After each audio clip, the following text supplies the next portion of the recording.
Welcome to this week's show. This week in the show we're talking about urban terrain. We're talking about buildings very specifically, and we're here in the village field, so let's see what we can do, huh? Okay, so for the sake of argument, what is a building? Now normally a building would be a structure that has 4 walls, doorways, windows, and all the other good stuff, but when you're playing in a paintball field, a building does not necessarily have to have 4 walls. Like for example, this structure right here. As you can see, it does have a front, but you can look through the window and you can see that there's no backside. That's because it's what's called a facade. A facade is just a building front, obviously. It might just be a facade, but it works just as well as a building with 4 walls does, because in this case, this is against the back line, and all you need protection from is the front. So it really pays to be flexible in your definitions of buildings when you're playing on fields like this. Now one thing you do want to check on before you start playing in these buildings is check if there's any field-specific rules about the buildings. Now what kind of stuff I'm talking about is like at Fox River Games here, if somebody runs up to the building and touches the door frame, everybody inside the building is eliminated. These are the kind of field-specific rules you need to ask your referee about before you start playing. I actually managed to hit it that time. Good thing. When you're playing behind a building like this, you can use it just like any other standard bunker. So a lot of your skill set doesn't change. I mean, you can still do the snap shooting, you can still do your rate of fire or whatever that you get into. But this is not just another big pretty rock. There's actually a couple things about playing behind buildings that you really want to look for, and the biggest thing is watching your angles. Now, when I'm talking about angles when in buildings, I'm talking about using the buildings and using the features of the buildings to your advantage. What I want to teach you right now is something called threading the needle, in which you're going to be able to put a paintball through very small, tiny slats and holes in order to hit something.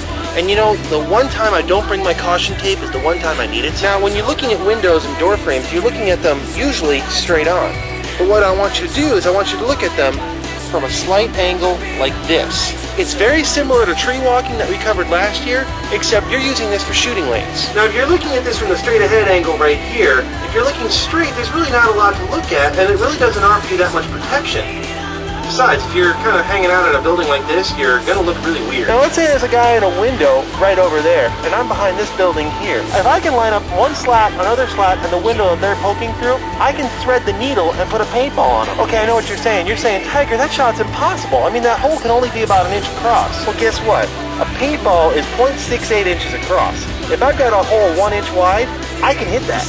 And like I said, all I need is 1 inch. You give me 1 inch, and I'm going to take it.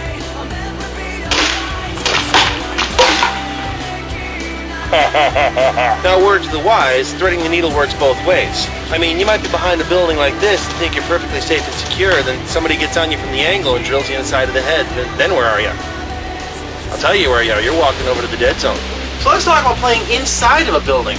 Now, sometimes when you're entering a building, it's a one-way trip, because when the paints are flying and that's the only way in and out, they're going to be soaking this in paintballs. So once you get inside a building, be prepared to stay a while. You know, set up the unwelcome mat, put up a white picket fence, you know, all that other good stuff. Now, when you get inside of a building like this, the first thing you want to do is quickly assess where the safe places are and where the unsafe places are. And, I mean, it should be pretty obvious. What you're looking for are knot holes, you're looking for slats, you're looking for windows, you're looking for bad angles that you don't want to be standing in. And, I mean, you can do this very quickly just by scanning around the place once. Once you've done that, you want to find a position where you can get behind cover, but you can still shoot out of the building. And sometimes the safest place to shoot out of a building is not right next to the wall. It's actually along the back wall. Now, you might think it's nuts to go into the back of a building to get more protection than right up against a window. I mean, it looks like you're just letting yourself hang out all the way in the back there. But, again, it's all about the angles. If you're standing right next to a window, you have to move about 2 or 3 feet to the left or to the right in order to use the window effectively. From the back of the building, all you have to do is move 1 inch to one side or 1 inch to the other side, and you can get just as much angle in the field as moving 3 or 4 feet next to a window. It's all about the angles. Now, another advantage to playing in the back of a building like this one is that when you're playing in the back, if there's a covered roof, it's dark in there. They can't see you, so they have no idea exactly where you are, and if they don't know where you're at, you can just start shooting people and have a lot of fun with it. I'm sorry, it's still the stealth thing. I really like that. Plus, inside of a building, you can still get protection from the back of the building as you can get from the front of the building. Just make sure you watch the windows and the door frames and all that good stuff. Okay. Tonight, I'll paint it on the walls.